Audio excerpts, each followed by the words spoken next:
So the question that now that I've been out talking, and the fact that it's a few weeks before an election that does not portend very well for the president or his party, the two words I'm asked most, and I'm sure you're asked this all the time, is what happened. And how did this incredible movement and this euphoric moment after Obama's election and this landslide victory in Grant Park and this very eloquent historic speech, how do we get there to sort of the nasty fights we're in today? And I was down 2 weeks ago. I was down at the Clinton School of Public Service in Little Rock, and I was talking to the director there, Skip Rutherford, who's been in politics a long time, was a big Clinton person. He wasn't skeptical of Obama, but he was just asking me, and I wanted to ask you the same question. He says, was it a movement or a moment? What do you think about that? That's cute. I've been thinking about this obviously a lot because it's been a very painful process to watch this thing unravel. It's kind of, I think sometimes we forget that our moments of greatest vulnerability are often not when we're at the bottom, but when we've just succeeded. Because that's when we become really threatening. And unless we reach a peak with a vision of the next peak, then we run the risk of going like this. And in the farm workers, we always had this challenge. You win a victory, and the natural impulse then is to, and that's precisely when you got to double down, because that's going to be your moment of greatest strength. And they weren't prepared for that. But the thing I don't really get is, James McGregor Burns, political scientist, wrote this good book on leadership a number of years ago, coined the phrase transformational leadership, which he contrasted with transactional leadership. Transformational leadership was morally grounded, high motivation, take risk, challenging the status quo in terms of the rules by which things operate, therefore very innovative, creative, and all the rest of it. Whereas transactional leadership is about maintaining the status quo, playing within the rules, not trying to change much of anything, just sort of sustain things. And he contrasts the two. And as I've been thinking about it, Obama's leadership of the campaign was transformational leadership. It was rooted in that kind of moral depth. It was very advocacy oriented, and it was very much an engagement of lots of people who were changed by trying to change the world, which is one of Burns's definition of what transformational leadership means.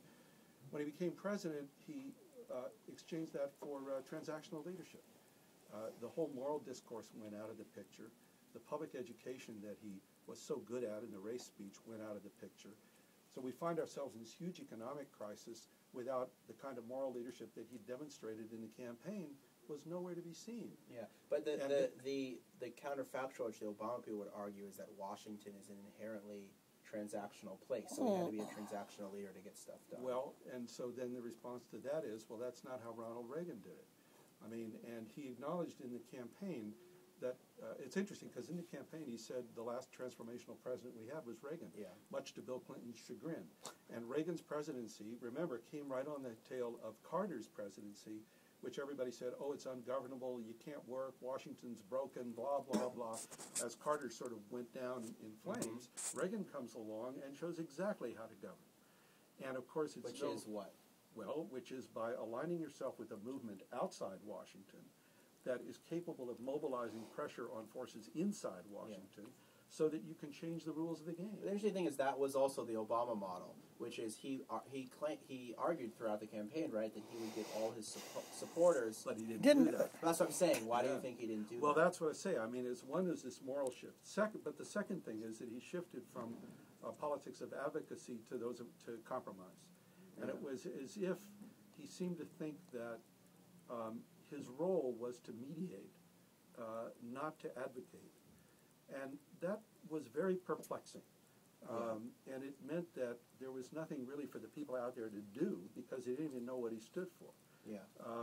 The coalitions in Washington, the healthcare, environment, labor, immigration reform, were all basically told to cool it and not put pressure on the president because you just put him in a rough position. So any of the mechanisms that could have,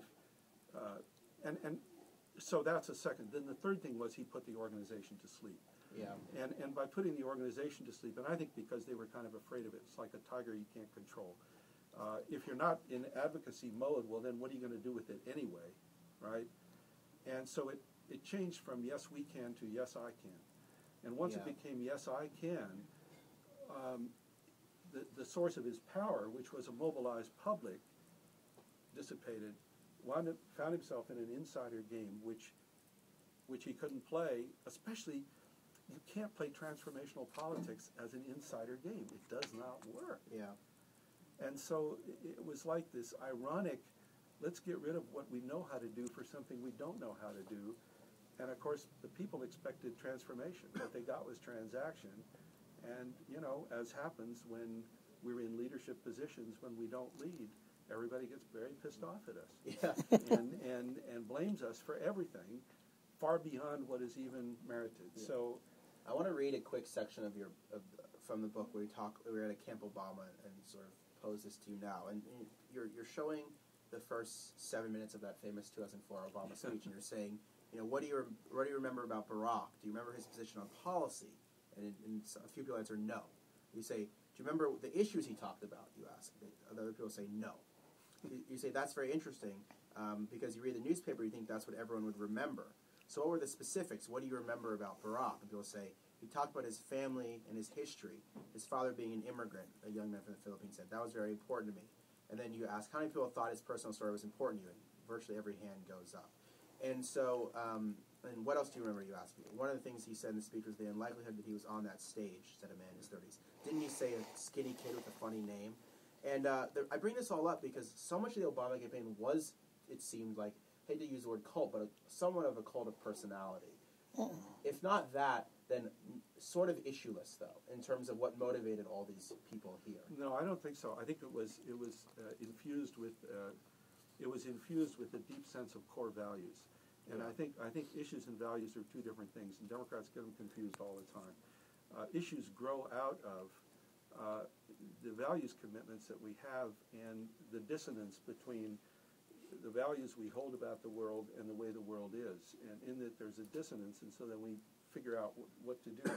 I think the values of mutuality, of inclusion, right, and of equality were core values in the Obama campaign. Those are not ambiguous.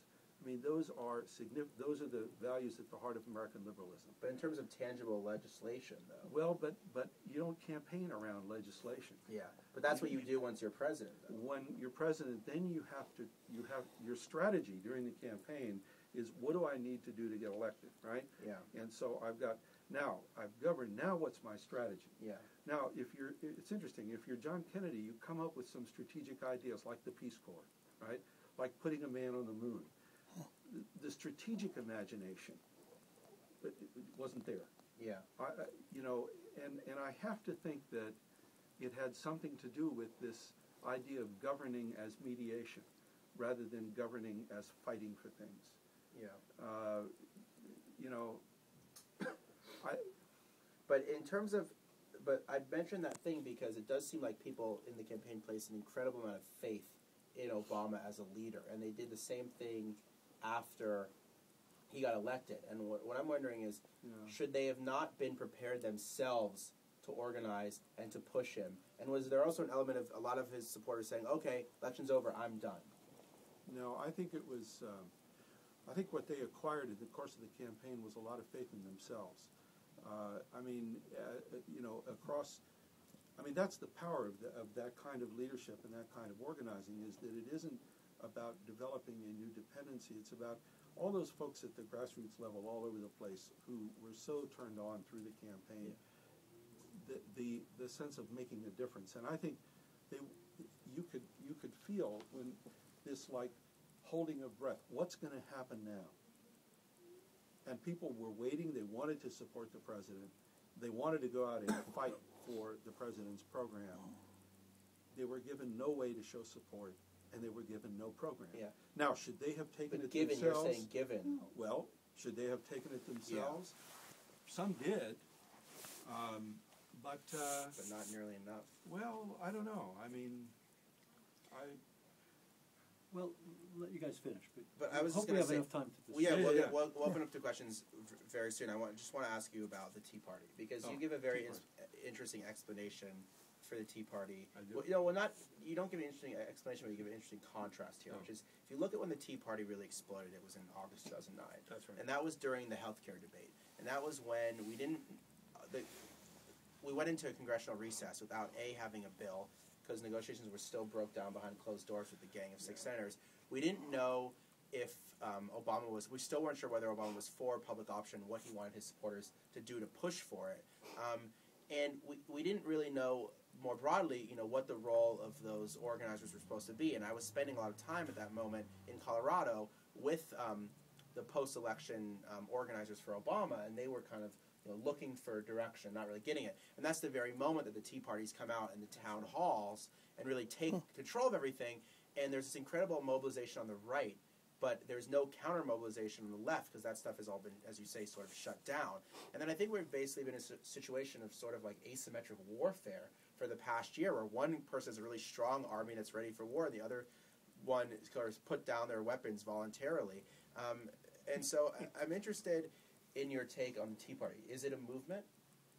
Well, I think it's in the fine tradition of American reaction. I mean, some of the tropes of the Tea Party you can read in the literature of the Know-Nothings of the 1840s. I mean, there's a default position of a kind of reactionary, anti-immigrant, it's anti-immigrant, racist, anti-change kind of place that we go in this country frequently.